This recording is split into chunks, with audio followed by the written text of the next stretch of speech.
Well, whoa, why my head so big? Hello, sir. I did. Good Wow, morning. good day.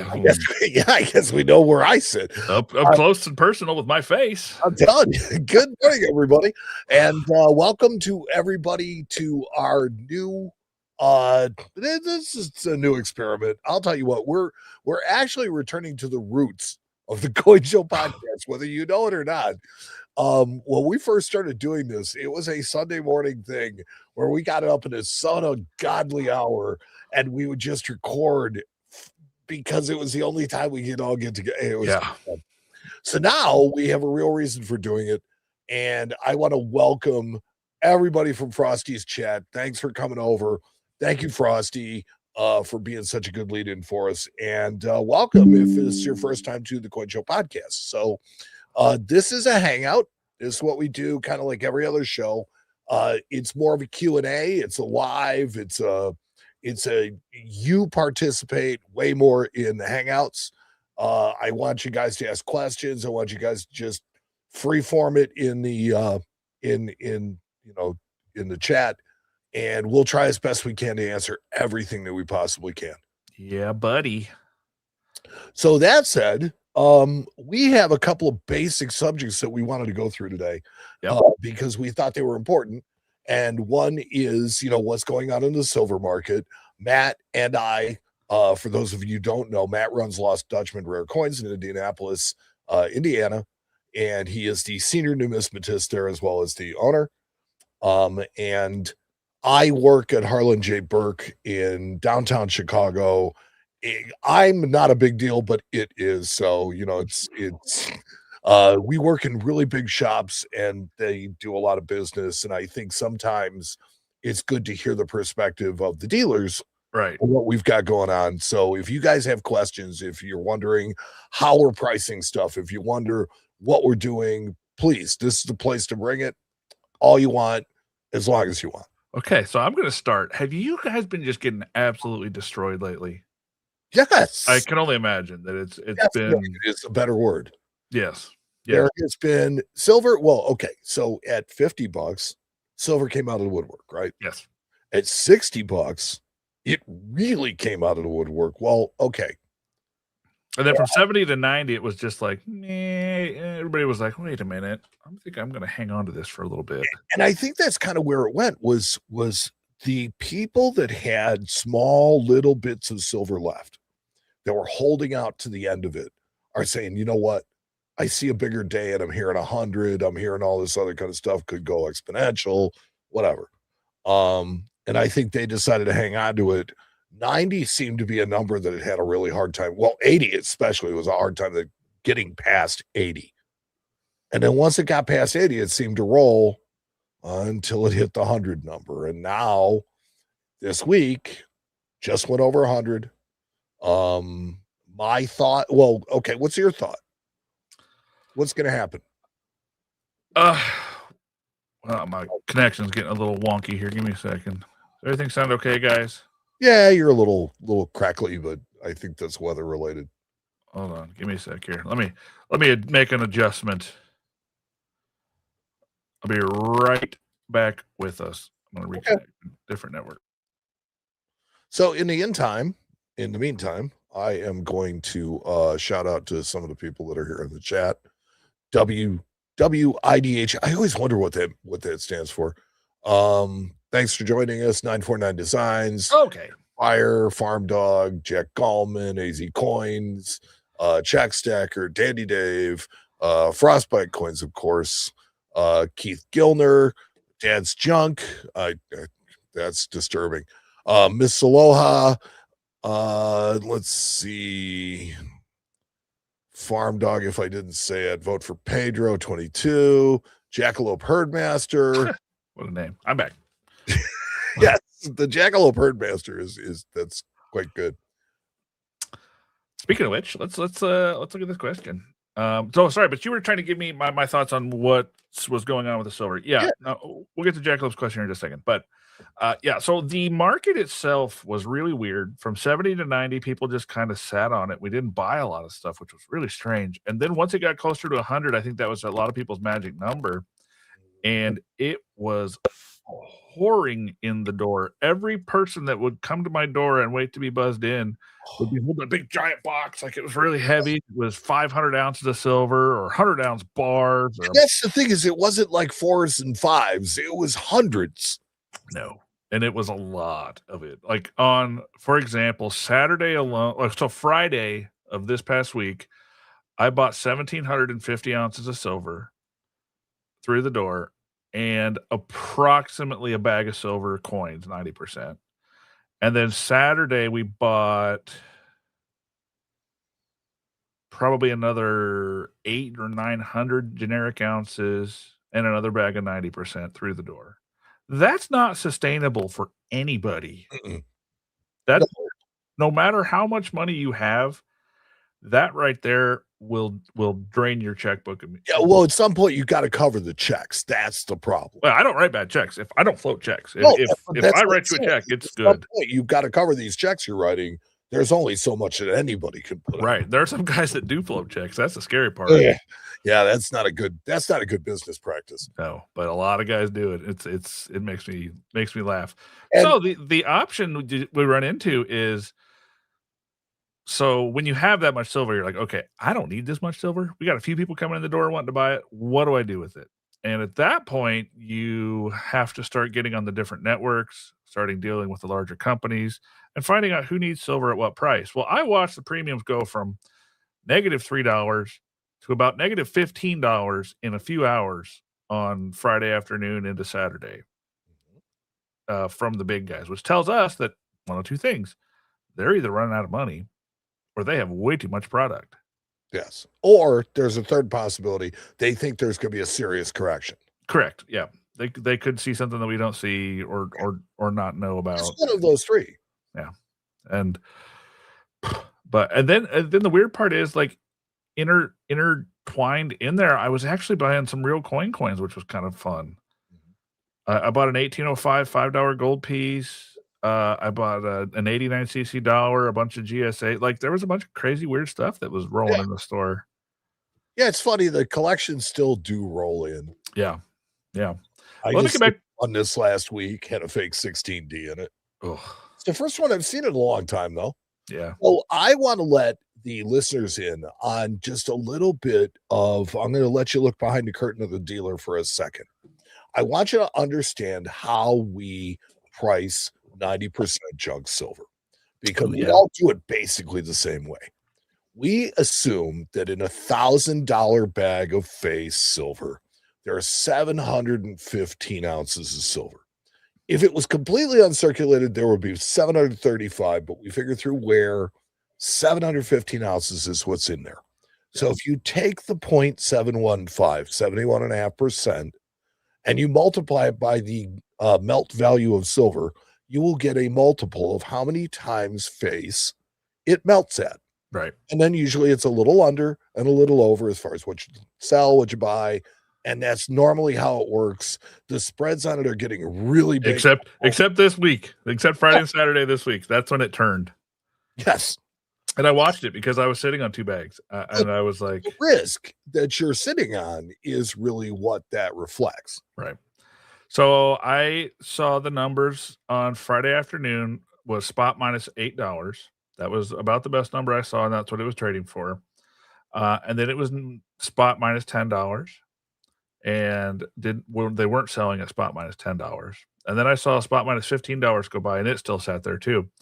And then so I started shooting some text off to my local bigger guys that are in touch with that, and even some guys in Ohio, and was like, hey, what are you paying for 90? Not buying.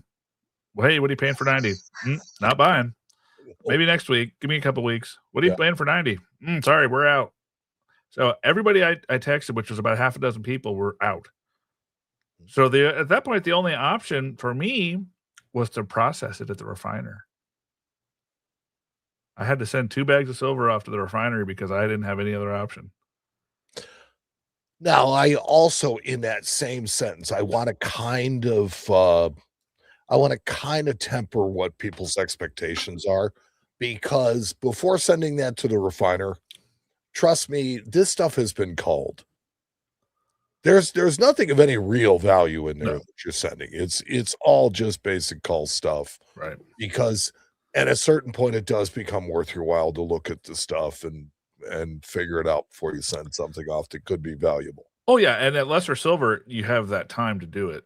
Yes. You have the time to sit there and say, "Oh, well, I could use that. That's a Walker in XF. I could use that." Yep. Not so much right now.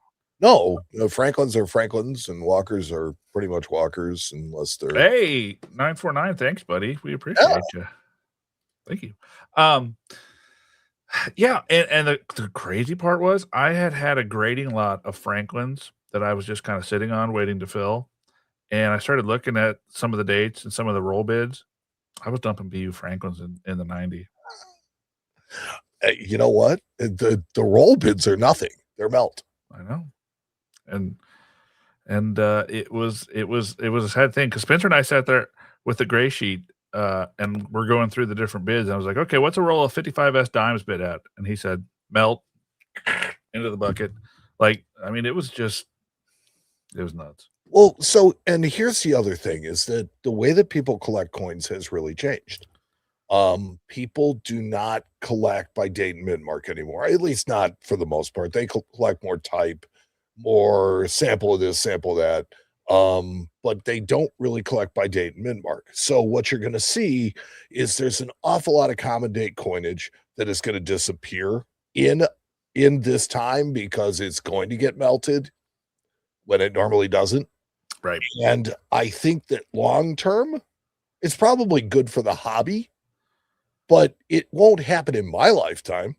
No, I mean, you think about 90%. Think about how much 90% you see every single day. Oh God, there's so And we're out there. we're 60 years later. Yeah. And it's still if I go buy a day and I don't buy it of $25-$30 face value 90% in the store, something's wrong. Hey, another one. Thank you so much. We appreciate you becoming a member. That's awesome. God, Thank dude. you. I know, Mike. Some of us are still slow enough to try to collect full sets. Yeah. There are still some, but it's just not the way that most people collect anymore. Right. Flying Dutchman says, "Hey, love the name by the way. As of Friday, shops that I frequent are not buying or trading here in Western New York State." That's exactly right. And that's what happened. Everybody's either out of money because and it's not their fault. There's a huge line right now, and you're just waiting your place in line to get paid. And that might mean, like, if I ship off 500 ounces of silver to Dylan Gage, I ship it, it gets there. It might be 3 weeks before they get to even open the package. And then they open it, they process it, they count it up, they look at it, and then it might be another 2 weeks before I get paid for it. And you're talking, that's 5 weeks for what is it? For like say 500 ounces of silver, that's $50,000 that you're just gone for 5 weeks that you can't spend. And I don't know about you, but I don't have 50 grand laying in my back pocket. no, I mean, it's operating capital, you know. It's and all the time that money's gone, you can't spend it again. right. You can't put it to work for you. You can't buy a deal and make 5% or make 3% again over and over and over. Might hamstring you when something else comes along. So a lot of dealers are just saying, I've got enough silver. My position is full. And it is changing things out there. But it's funny. Every single one of these places that are just not buying or selling silver, they're buying gold. Correct. Well, that's because they're buying all the other metals. That's because the market's not plugged up on that stuff right now. Right. Gold. I mean, there's a lot of gold coming out, but I think they can still process that quick enough to where it's worthwhile to do. But that shows you it's a market thing and not, a refinery thing. It's or a cash flow thing. It is truly, So we were talking in the office yesterday, and a couple of the guys. I'm the only guy that was in there working in 2009 when the market went crazy and we were at the counter all day for months. And I had to explain to those guys. I said, guys, look, yes, that number sucks, but are we making a profit? And how quick is the money going to come back? Because right now, quick money is good money because it's back in the bank. You can spend it again. Yep. May not be the best price out there. It may be a terrible price, but as long as, you're going to have to adjust accordingly your purchase prices because that's just how it is right now. Well, it's where the new business term of velocity comes in. Yeah, that's a good one. Yeah. Let's see. Dan here says we're going to jump to coins now. I like it. I'm trying to finish up a short set of PCGS CAC Annex commems. I'm sorry, CAC Arkansas commems, not Annex. Finding them is like finding hen's teeth. There are PCGS coins out there, but no CAC. Is the lack of CAC coins in this series due to, as Bauer states in his Encyclopedia of Commems, newly minted coins have an oily appearance, making them look like they've been cleaned? Is it realistic to think CAC finds that a detriment and refuses to be in them? Interested in your thoughts on this series. So there are a few commems that come like that, come kind of funny, and I can't speak for what John's going to say about them. Crusty coins, though. Correct. I think his point about it having kind of an oily surface might actually get in the way of it. Yeah, I think so, because it is hard to determine that. Those coins can look like they've been just wiped a little bit, straight from the mint, and that's a thing. So yeah, I think you're pretty much nailing that one right on the head. I think it's because the coins themselves just have that look, and that is not a. John is going to err on the side of caution. Correct. Sorry to cut you off. Correct. No, you're good. Fully Sound says, where do you see the market in pre-33 right now? Pre-33 looks tempting. You know, this is something that I've been recommending to a lot of my customers as well. We had a lot of folks, and this is a weird thing too. We had a lot of folks wanting to trade. They liked the ratio of silver to gold, and they were coming in the door and they were saying, hey, I want to trade some silver for some gold. Okay, well, I mean, it's going to suck for you because what I can get for the silver right now is a lot less than what I can get for the gold. So the ratio that you're going to get versus what the ratio really is not all that great. Right. Yeah, pre-33, I like it right now. I mean, you look at Unk Saints, Unk 20 Libs, just in like 2, 3, 4. Those coins are meltish coins, or melt a little more. Round melt. Yeah, and what that does, that gives you a kind of hedge against a pullback, because those coins do have a collector value at certain levels of gold. You are going to have a stop point where if the market does fall, you're going to get back to that numismatic value, trumping the gold or silver value. And, or if this market tends to hold for a while, that premium may come back. It's a thing that may happen. And, right. And I can't promise it. It depends on what happens with the market. If the market stays permanently inflated, then yes, the numismatic value will creep up. If the market kind of goes back to what it always has been, then the numismatic value will be the settling point, and it really kind of falls to that. Yeah, it's a good hedge. It's a good hedge. Jack Riley asks, how many fakes come with the uptick in prices? You know, I've been seeing a bunch. You saw the picture I sent you. We've had multiple deals of those come in the door. For some reason, there's this new series of really, really terrible counterfeit PCGS holders that have like stickers on the outside instead of actual labels. Yeah, they're really, really bad. Dead giveaway. And we've been seeing. I've probably seen 5 or 6 deals. People that had them, and one guy said, "Well, I thought it was too good to be true, getting a whole set of Silver Eagles for $299. I looked at him. I said, sir, silver never goes on sale. There's never like a 20% off the silver sale. It just doesn't happen. So that should have been your first indicator that something was a little wonky here, is that silver was on sale, a whole set of coins for $299. So a lot of it is greed. Sometimes people get greedy and think, oh, that's a really good deal. And they don't happen to, put the other thought they should put in their head. Did you get a copy of the picture I sent? Yeah, the stack of those guys you had. Do you think that you could maybe pop that up real quick, or is it too much? It's on my phone. Give me a couple minutes. Let me see what I can do. Let me. Well, I want to give people a little backstory. So go for it. We're in the downtown. We're in the financial district, Chicago. We are the only coin shop down there. And so because we're the only coin shop down there, we get pretty much all the business coming our way. There was a young gentleman that came in that he needed to get a starter for his car, and he had a just huge stack of silver and gold coins that he had bought, some certified, some not. And it was my job to break it to him that the overwhelming majority, and I mean overwhelming majority of it, was fake. Ugh, that's the worst too. I hate doing that. Sometimes they know, and they're being terrible humans. Other times they have no idea, and those are the worst ones. And here's the thing is you try as hard as you can not to pass judgment, right? Because you really don't know. And Right. so I tend to go with how people react to it. And this guy is, he was a really good guy. He was a stand-up guy. I told him about it. The fact of the matter is that he ended up having, I think it was 12 ounces of silver anyway, real 12 real ounces of silver. There were a couple of bars, Right. over Eagles, and he ended up getting $1,000 that he wanted for his starter. So I mean, he was able to get his car fixed. Yeah. But my benefit of doubt came to him when I asked him, I said, "Well, I mean, they're illegal." There you go. Thank you. They're illegal. Yeah. What do you want to do with them? He's, well, I mean, I don't know. And I said, "Can I have them?" And he's like, "Yeah, sure, you can have them." I didn't even think twice about it. So it's like these stacks are 6 deep, I think. Yeah. The left stack is 2025 fake peace dollars. Then there's 2 rows of Morgans. Then there's 2 rows of certified silver Eagles. There's 2 stacks of 5. These are all really bad fake silver Eagles. And Really then bad. there was 2 stacks, I think, of 10 Saints. I don't know. I tend to when they say, "Yeah, you can have them," I tend to think that they might know, and they come in with a story. Sometimes I feel like they know. I think they may have had an idea, Yeah.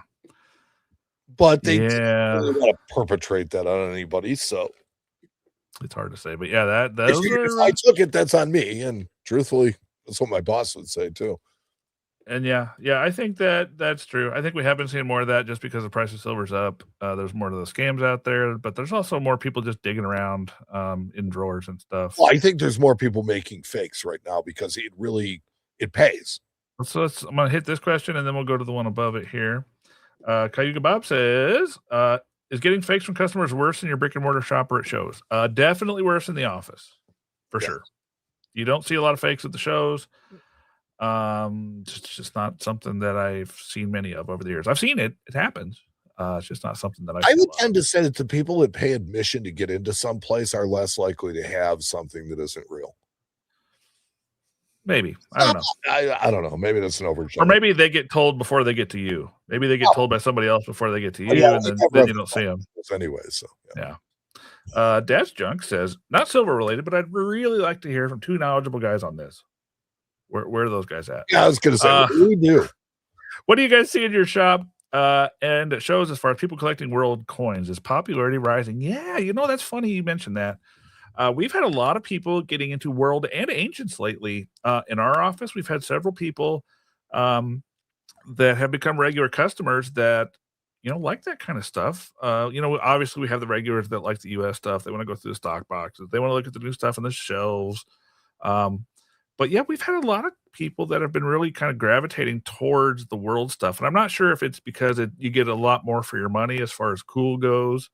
Um, like for example, one I always use is Condor tokens. If you look at a coin from Great Britain from 1797 that's uncirculated, that's $100 or $150, and it's copper and it's beautiful. And then you look at US coins, and any coin from 1797 that's nice, high grade, is multiple thousands of dollars. Yes. That's a great place to look as far as finding that divergence from really expensive being really old, because for us 1797 is pretty darn old, but the Brits, not that That's It's nothing. a few weeks ago for those guys. Yeah, So they've been in business since the year, I think, 1080 or something. yeah, 1020. So yeah, they've been around just a little bit. It's funny that you mentioned that because on my desk I have a 5 Kopeck 1769 Catherine the Great, there you go, chunky. and I have a French Republic coin that celebrates the centennial of 1789, which Okay. was their revolution. So What I got cool on my desk is felt like that. Not much. What's this? No, I've been slowly moving the well, stuff. the fact that world coins, permeate my world, because I mean, I really don't pay a lot of attention to them, should tell you something. I think that the other thing that's really kind of changed world coins is the Queen died. She's on like half the coinage in the world So now it all gets him. Yeah. And now it's all changing. And even the design on the English coins has changed because of that. No. No, I don't. I was just looking. Okay, come on. Give me a little Look, Sure. we are constantly going. So one of the things that we do in the Coin Show podcast is we will do the coolest thing that walked into our shop this week. And we have had some just absolute monster battles over the years, and nothing is going to change that. Nope. No, it Not at started all. out as a thing to highlight what was coming into Matt's shop when I didn't work for a dealer. Right. And then I started working for a dealer. And oh, well, dude, I can hang with you. Yeah. And yeah, we've been slamming at each other ever since. Ever since. It's been a good time. Yep. I'm trying to think what else I have coming up. We have a Baltimore coming up in March. We will be attending Baltimore again. Inner Yeah. Harbor, once again. Yeah. We are. Yep. Baltimore, here we come. Hide your crabs because we're coming to get them. I talked to the people at Whitman. They have a new area for us that will be out on the floor in the middle of the hustle and bustle. Ooh, Yeah, I know. like That sounds fun. So I explained it to him. I said, "Hey, I don't mind being out there, but you got to talk to the people around us to make sure they're okay with it." right. But Yeah, because I mean, we were off to the side and it was great because we could do anything we wanted because we didn't have to worry about collaterally catching stuff that you didn't want. Yeah, but now they said we're going to put you guys right out in the middle of the floor at the booth. I said, "Okie dokie, let's do it." So, Cayuga Bob says, "Are you guys going to the ANA Summer Seminar?" Unfortunately, I am not. I know Mike has been. No, not this year. And I love going. We tend to send junior numismatists to give them some experience to do that. When I first started there, they sent me for a couple of grading classes, which I mean have been invaluable.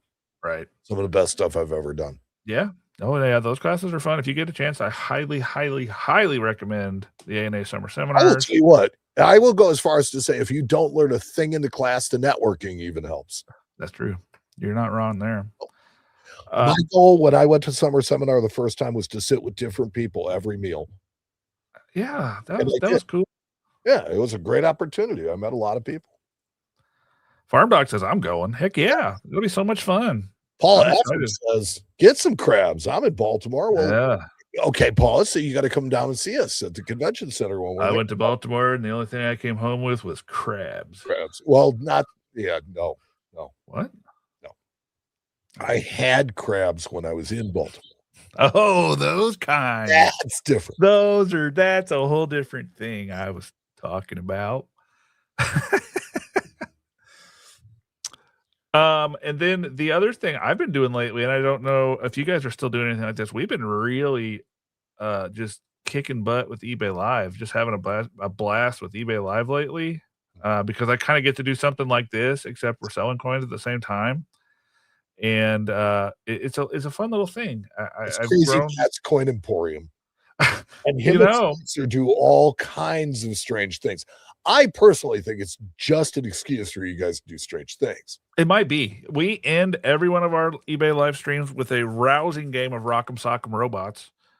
Always cool. Always cool. We've had dance competitions, all sorts of fun things. But we do it at the end, and it's a good time. And M. Lovemo makes a great point as well. We do have some stuff that goes for a darn good price. Like some stuff, people like it, they pay the money for it, and that's great. We have sold multiple items at less than melt here. Not lately, but you know what I mean? And that's just kind of, I do one thing that most people don't do, and we run sudden death auctions. So basically it's 15 seconds and it's done. And we start everything at $1. A lot of these guys have the cool down thing where it resets the timer. Not me. That's not how I roll. So it's pretty great. I've been having a lot of fun with it. Spencer enjoys it. Corey enjoys it. My son Jack is getting involved now. So, and people know what they're getting when they come in. That it's going to be a 15-second sudden death. It's not going to be, a Quibbins type auction where it just keeps extending itself and extending itself and extending itself. And yes, you can get some deals, but you generally do okay. With the stuff that you put up, I have to give you a lot of credit. You do a lot less junk than a Oh lot yeah. of people that I've seen I on don't want to sell junk. I want people to actually enjoy the stuff they get from me and not just buy it to buy it like they're in the line at the gas station buying a candy bar. Uh, them. Nigon says, since you do both, which do you prefer, Whatnot or eBay Live? Well, there is one of those two platforms that I no longer stream on, and I'll let you figure out which one that is. um, it's just a little bit different atmosphere and more my speed on eBay Live. So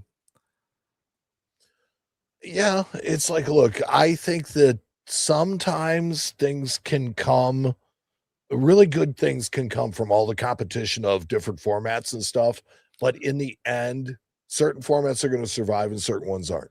well, I feel like that format is the future, and I know it sounds crazy to state that, but I really do because with the way that the cameras are these days, I can put a coin on there and you get a great idea what that coin looks like. A lot of people say that our coins even look better when they get them than they do on our stream. That's what I want. Like that's what I want from that is I want you to get the coin and be like, ah, that's a nice coin. That's even nicer than I thought. Perfect. I'm happy. Um, so I think that technology has really brought this to the next level, and I think that it's just going to continue to advance from here. Yes, I think my point was that time marches on though, and that although web crawler was a fantastic browser, nobody uses it anymore. Right, and that's true, and that's a thing, and that that's a thing. Jack Young says, "Do you plan to be at Central States in the spring?" I do have a table at Central States. I surely Uh, do. yes, he has a table at Central States. I will actually be in Central States on Friday. Okay, We have finally figured out something at Harlanburg. We finally figured out can't something. keep When there's Mikey in a a local corner. show, well, it's getting really difficult. So when there is a show on Friday, we are gonna close the shop. That's not a bad idea. No, because all of our inventory is at the show anyway. Yeah. Well, what are you gonna do? I mean, I can sell bullion, Yeah. but I mean, that's pretty much it. So instead, we're gonna be, we're gonna be at the show. Paul says, I'm working on a date of 3-cent nickels. Or I'm sorry, a set of 3-cent nickels. Do you think the mint will ever bring designs back like the Morgan and Peace dollar? Well, they did. They did in commemorative form. As far as circulating coinage, no, unfortunately, I don't think they will. I And think I those are. love your 3-cent nickels. Oh I yeah, I absolutely agree. love the 3-cent nickels. What I love about them is all the clash marks that you can find in 3-cent nickels. So if you have never, let's see, if you've never been, you got to check out maddieclashes.com. Yeah. If you go to maddieclashes.com, you can see overlays of where the dies sit on each other, and it makes it really easy to see the clashes. It's Yeah. really Yeah. Douglas Coffee asks, MS69 Eagles, what are they worth now? I hate to tell you this, friend, but they are just, we don't pay any premium for them, and I don't sell them for any more money right now. They have just simply become they're a raw. nice holder for a silver eagle. Yeah. And then even some of the 70s don't bring any premium right now when we run them on the live streams. It's very interesting. Very interesting to see. And I may have misspoke, but no, I was referring to the 3-cent nickels. There's lots and lots of clashes on those. Yes, there are. Yeah. Nickels and silver, both the 3-centers have a lot of clashes. Let's see what we got. What's the name of this eBay Live channel name? We go by Indie Coin Dealer or Lost Dutchman Rare Coins on eBay Live. You'll see us. I have shows scheduled for Tuesday, Wednesday, and Thursday and Friday this week, so you can go find them. They're on there. Because Matt's eBay page is Indie Coin Dealer. Indie Coin Dealer, yeah. Where can I learn more about early American coinage and drape bust? I'm not finding many books. That's a good question. EAC. Early American Coppers, yep, for copper. That's a great place. The EAC organization, those they're the nerdiest of the coin nerds, those guys. And I will tell you that the ANA has several hardbound leather books that have early like proof coins, early collections of like half cents, large cents, times. You may also go browse the Newman Numismatic Portal for references on that stuff. Yeah, they have a lot of books that are out of print and they've digitized them, so you can actually go through and find stuff. on there. So those would be my recommendations for that. Yeah. Jack Riley says the Overton book, Yep. EAC, ANA, Red Books, books on each series, which, yes, the Red Book books on each series, phenomenal. Like, for example, it's like I've been reading this, Yep. Already had Nichols. It's like some of the stuff in here is just like you look at it more like it's not a price guide. This is Yep. a history book. This tells you why things were done. And that's what I like about these more than Those Red Book series books are really good. Yeah. The Whitman does a good job with those. Those really are a deep dive into each different denomination or series. I like them. Yep. Dennis Mendoza says, "Who you rooting for in today's game?" Well, both of our teams are not playing, so yes, and that's sad. It's truly sad. All I needed was one more game. Yeah, All I needed was I wanted the NFC Championship game. So who am I pulling for? Well, here, let's let you make the NFC prediction. Nope, I haven't even been paying attention. I've been watching hockey. I haven't paid attention to football. After our season imploded, I was just like, okay, we're done. I don't care anymore. I'll tell you what, man, you had a good run though. Oh, we were doing, man. Danny Dimes. Danny Dimes was just absolutely a monster. Our friend Russ has got Bo Nix. Yeah. But he's not playing today's game. So I think that kind of makes that makes them a long shot. Let's see. Douglas says, I sold 240 ounces at Spot Friday and more than doubled my money.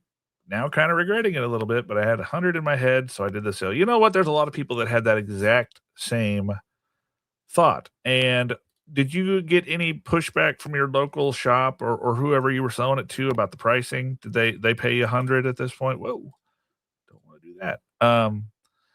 Or was it less? Because again, like I said, some of the stores, every other shop in my town on Friday afternoon, there was nobody else buying any silver. Everybody was like, we're done. So everybody was like, we don't want to buy it. Yeah, it was very interesting. If you sold it on Friday, you have a good relationship with that dealer, and he's a good dealer to have a good relationship with. Here's another good question. How about Proof Eagles? Do they hold a premium? I looked at the bids on Proof Eagles on Friday. They are spot. Yeah, I was going to say Proof Eagles, I am paying actually under spot. Yeah, box and papers, the wholesale number is spot. Capsules, the wholesale number is spot minus $5. Yep. And certified, I think those are just spot again. No, and going back to, the question about the certified 69, Proof Eagles in general, the only one that even could matter would be a 70, unless it's a 95W. And even it's spot free. Gotta be spot free. Yeah, and even in a 95W, it doesn't matter that much. It's got to be a 70. So if it's not a 70, it's just a really nice holdered coin. I got one more question here, and then we can transition. We can use it as a transition real quick. Cayuga Bob says, what do you think 90% will become popular again and wholesalers be buying strong again? Well, it's not that it's not popular. The problem is it's too popular. Yes. There's too much of it on the market right now that everybody that needs it has all they can handle. And what needs to happen is time needs to pass. Time needs to go by. The influx needs to slow down a little bit, and then the premiums will come back eventually. But this is not something that happens in a week, probably not even in a month, maybe 2 or 3 months down the line. If silver is kind of trading between 90 and $95 or 90 and $100 consistently, then the market comes back. It's easier to sell right around that melt number. It's just a strange time right now. Silver went up 7.35% on Friday. 7.35% upwards on Friday. That's not sustainable. No. I hate to be a very rigid thinker, but I tend to think of it in particularly 90%. There are really two camps on it. There are people that are going to want it and going to hang on to it in exactly the form it is, and there are people that are going to want to try and melt it. They're two totally different schools of thought. Yeah. Understand that when you're melting it, it takes processing, and processing costs money. So that's going to detract from what it is worth, and it's already worth less in melt because it's not pure. And Frosty makes a great point. 90% has traditionally been a great buy. I mean, you can get 90% is probably the best way to get the most amount of silver for the least amount of money. Um, traditionally, always. It's just right now we're at a weird time, and it's not the normal time for the market, and that's why we're And dealing with this. and one of the reasons why it is, even though it's not pure, is because we all agree on what it is, what it Yep. weighs, and how pure it is. Yep. And my transition was when we were talking about the Eagles here, I wanted to kind of hop over to what our dear US Mint has been doing lately. Yes, I think that that's a perfect time to transition to this. Yeah. I haven't been paying much attention to it, but I did You don't hear have to. everybody screaming about how the Mint pulled everything down and then repriced it and put it back up. Yep. Can you elaborate a little? Because like I said, I haven't really been paying attention to it. I've been too busy. Okay, so it has long been my opinion that they've been kind of gouging people on silver and gold. The price that they've been asking has been well in excess of the melt value. And whether they've been doing that to protect themselves or to just make a profit because they can, who knows? But they felt that that profit was not enough, and they have now jacked it way up. I saw And they that. didn't just do it on bullion coins. They did it on everything across the board. Well, maybe this is our new Mint director making some sort of decision. Well, this was my actual question is this his signature? Well, Is this something that was in the works before he got there? Either way, he'd have to sign off on it. yeah, of course. Or Well, it would have maybe happened, or it would have happened right before he took office. So he signed off on this in one way, set, shape, or form.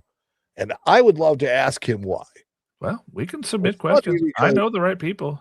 I actually know who to talk to because I have a link to Paul Hollis. Yeah, maybe you should fire off a not so sharply worded email and just ask the Yes. question. Say, hey, does Well, the and that's director the want to thing give is us a I comment wanna on this? I think I want to do it that way. But it's still gonna come off like the first Ventures Gibson interview with, Well, what can I sure. say? You want me to proofread it for you? Make sure you're not coming off too much of a That's jerk. not one of my problems. I mean, I'm generally pretty good with stuff, but You gotta have a little couth. I I use the I word. think that I'm while being direct, I'm very polite. Yes, I agree. I try to stay to the light of journalist. I just messing with you. I know you Having are. a little But fun. you know where I go to. It's like he's like, watch this. But yeah, they really ran the Eagles at $173. I think a lot, and you know what the funny part is? I bet you a lot of people are like, "Oh, that's where the government thinks silver is going to go to is $173 an ounce." No. I mean, remember this in 1995 when gold was 350 an ounce, they sold 1.85 ounces of proof gold for $1,000. Right. Yeah. I mean, I don't disagree that it's probably still has a little bit of upper momentum, but I don't think that number is any kind of indicator as of what they believe is going to be the number. I don't think you don't read too far into that. No. I think that they're just baking in their profit as to what they like it to be, which if we do the math, we can figure that out. Well, even this is a step down from where they were just because they were already out of control. It's like Right. a $37 silver to charge $100 for a silver proof set is nuts. Yeah. What are they now? I didn't even look. Take a look. They got jacked. They got jacked. Hey, you know what? I can do this at the same time. Hold on, just give me a You second. can, and you can share it with the folks. I'm going to. We're gonna just have some fun here, kids. Okay, now let me take this here and slide that there. And Here's the thing. It will make the 2026 proof Eagles more rare in the long run. I don't know. Here's what I'll tell you. okay, It's a long-standing tradition with the Mint when they don't sell a product out to leave it on their website until it does. okay, let's go to coin sets. Let's look at annual coin sets. Annual coin sets. Learn more. Okay. So we have the $1 set is now $60. Oh, my limited edition proof set is $340. The Yeah. regular proof set is 245 big ones. That's the silver, right? That's a silver proof set. mint set is $124.50. The regular proof set looks to be $60. Let's see, there's more products. The silver core. Oh, that's the sand. Wait a minute. What is this? Oh, that's an old set. Okay, these are backdated this is sets. what I want people to notice. This is not the price for 2026. Yeah, this is This is the backdated price stuff. for old products. Yeah, weird. They did that once before, I remember. Yeah. Let's see if there's anything. Do they have anything out yet for this year? Not yet. Not even proof silver eagles or anything. I haven't been paying attention. I do not believe so. No, I don't know that anybody's buying them anyway. Let's see if they have the pricing with the release schedule. Do they? No. Yeah. Of course. Well, there's your releases. Yeah, there's your release schedule, but I was wondering if they had actually already posted the prices. Which why would they do that? I mean, really? Come on. Well, Just I mean, yeah, they did. They did. They priced it on the 2026s at 173, which that tends to affect the other years a little differently too. Sometimes that'll tend to put pressure on them, but I don't see any of that so far. I don't see any adjustment. Sometimes yes, sometimes no. I'll tell you that the purple box proof silver eagles are still trading in the $70 range. Yeah, they're just melters. Proof 1 ounces this days are just they're silver, which I mean that makes sense because they've always been a low kind of premium stuff. Yeah. So I mean that's kind of what we were saying is this is nothing new, but it happened literally days after the new mint director was sworn in. And I think is that do you think that's in an effort to maybe drive some sort of like artificial hype for the value of these coins? Is that a thing? Okay. Without being overly cynical about the whole thing, because that's my no. I want you to be overly cynical about the whole thing. I mean, that is what you do.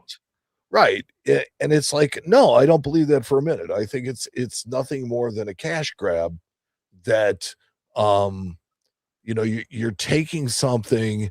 Either they're trying to stop people from buying mint sets entirely. Yeah. Well, I mean, they probably don't want to make they only sell 250,000 of them, but I mean, you're not doing anything special to make them.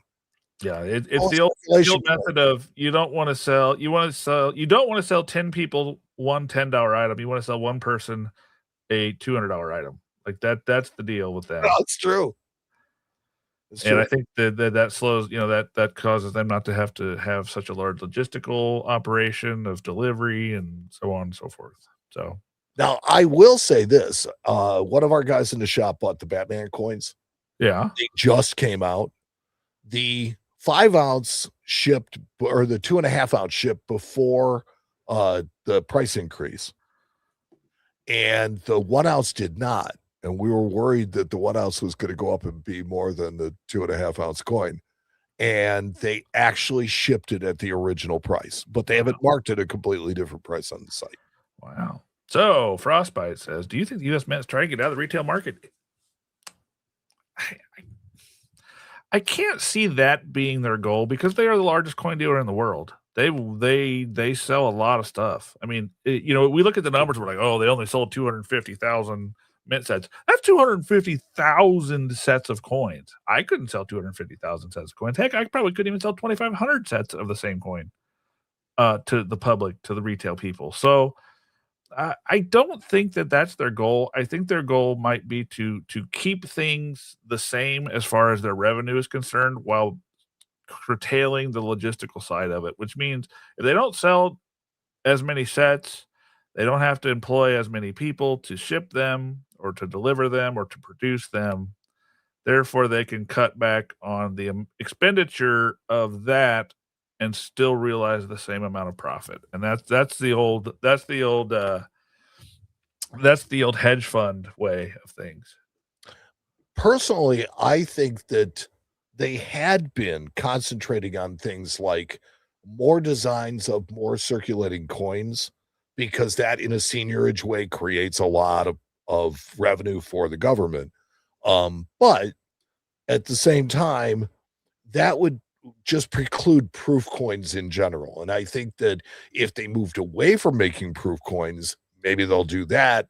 that's extra dies. That's extra process. That's, Sure. different strikes, different, time setup, all that other kind of stuff.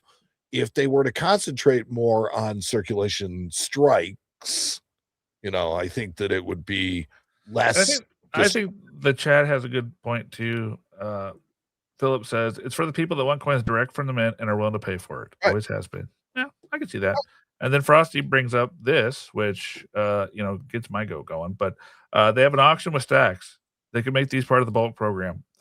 Why? Why do they need to? Why do they feel the need to auction things? Like it just I doesn't. I really kind of took issue with that too. I don't like it.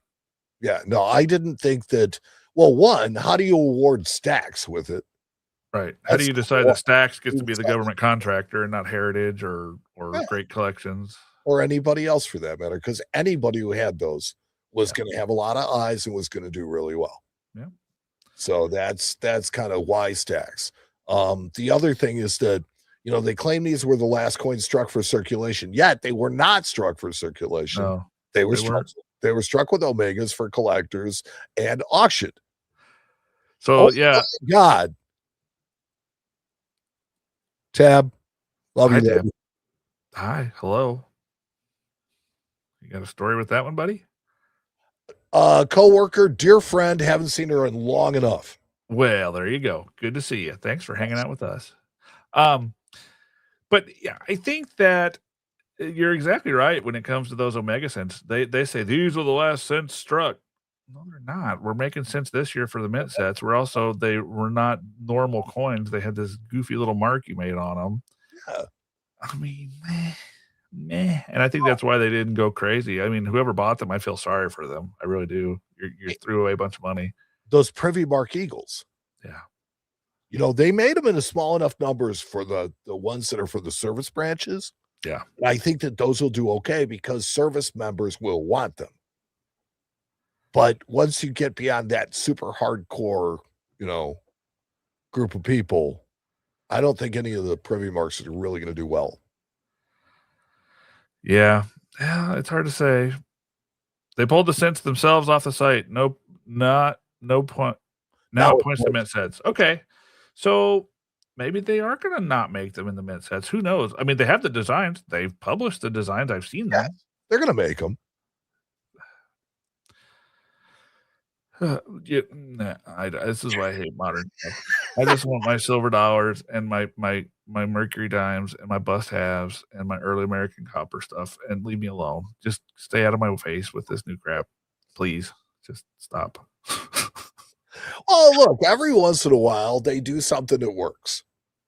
And then every once in a while they don't. So for example, they're mixing the two of those with the Mercury dime, the standing Liberty quarter, and the half, because they're going to do them exactly the way they did them in 2016.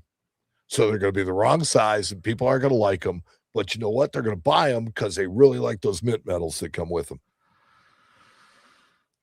Again, you know what? Right now, you just sounded like the teacher on that on what was that show? Charlie Brown. Yeah, that's what I heard when you were talking just now because it was just like modern. Like that's okay. That's why I'm here. Somebody's got to champion the cause from 1900 on. You're all yours, friend. I know. I've taken that mantle. It's okay.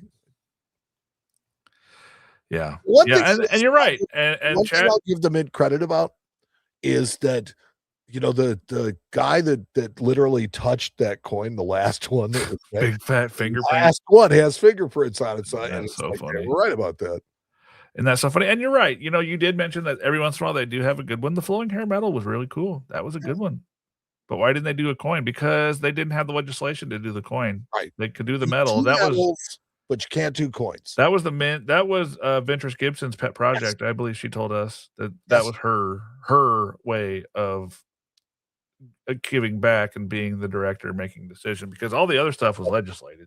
She was just there to monitor the production of that stuff. It had already been told, this is what you got to do.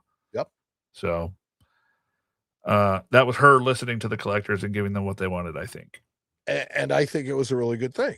Yep. So now we'll see, now we'll see what happens with the new guy, with Paul Hollis, and see what he has to say. Thomas says, former Army sergeant, I have an Army commemorative coin, but will not buy that eagle. Yeah, I think you're not alone. I think you're not alone, my friend. No, I mean, there's a lot of people that won't, but there is still there's a lot of hardcore people that will. Yeah. I mean, they're proud. Yeah, they're proud, and also you got the family members that are like, hey, Terry's birthday's coming up. I don't know what to get him, but he was in the Army. I'm gonna get him that coin.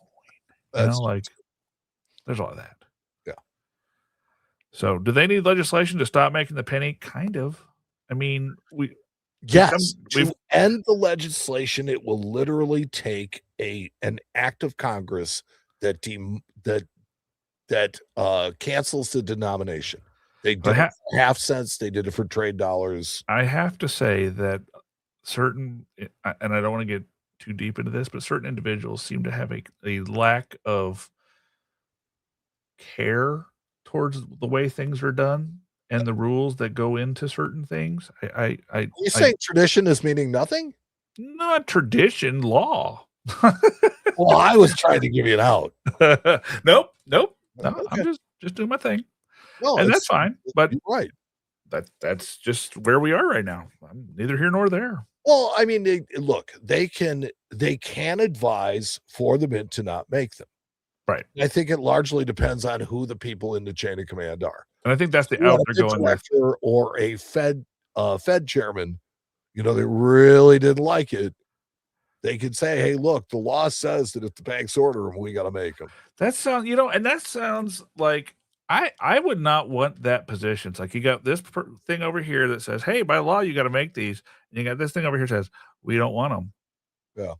What do you do? You actually agree with the we don't want them. Yeah. But what do you do? And this isn't going to change, and this isn't going to change. Nope. That's where we're at right now. It's what we do all the time. We kick the can down the road and we let somebody else deal with it. That is the American way. We don't need no stinking badges. That's right. We don't need no stinking badges. Well, anything else you want to talk about today, buddy? I know this is a fun little morning. This has been a really nice turnout. Yeah. And I kind of want to thank Frostbite so much for Frosty's a man. This unleashed crowd into our thing. Hopefully, we're gonna be able to do a little cross pollination and he'll get a little bit of our audience. We'll get a little bit of his audience. This then we'll make honey. So for us, it's like we have been moving all over the place in our years of when we do this. For those of you who are not really familiar with our show, Matt and I have been doing this for 15 years. We have raised together, not together, but together we've raised 6 children between the two of us. And life gets in the way. It's like I had a brother that got sick and passed. We've all had our health problems, things like that, but we keep on, going to it and going at it. So this is a spot that I think works really well for us. I like it. It's something that we can come at every week, which is something that we wanted to do, but just didn't have the wherewithal or really the want to give up that kind of time with our families.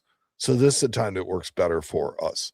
Yeah, definitely. Thank you guys so much and appreciate you guys. And my wife is already on me like, what are you doing? So it sounds like my honey-do list. I probably got to go shovel the driveway or something because we got like 1.5 feet of snow.